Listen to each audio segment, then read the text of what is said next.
नमस्कार, मी ऋतुषा कदम आणि बुलेटिनच्या सुरुवातीला पूजा खेडकर यांच्याशी संबंधित एक मोठी बातमी समोर येते। वादग्रस्त आयएएस अधिकारी पूजा खेडकर यांच्या भोवती चौकशीचा फास अधिक घट्ट होतोय। स्वतः पोलीस महासंचालक रश्मी शुक्ला या संपूर्ण प्रकरणावर लक्ष ठेवून आहेत।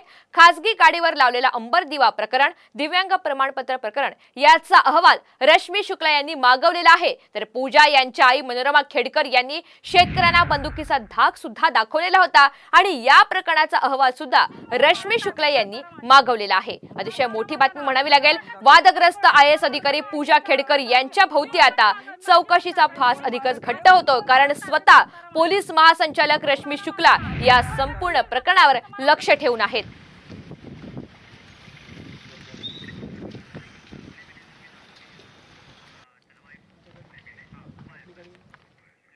एकंदरीतच स्वतः पोलीस महासंचालक आता या प्रकरणामध्ये लक्ष देत आहेत। या प्रकरणाचा तपास वेगाने सुरू आहे। पूजा खेडकर यांची रात्री उशिरा तब्बल 3 तास चौकशी झाली आहे, तर मनोरमा आणि दिलीप खेडकर यांचाही पुणे ग्रामीण पोलिसांकडून कसून शोध सध्या सुरू आहे। एकंदरीत या प्रकरणाची अपडेट आपण पाहतोय। यामध्ये आता स्वतः पोलीस महासंचालक या प्रकरणामध्ये लक्ष देत आहेत आणि या प्रकरणाचा तपास वेगाने सुरू आहे।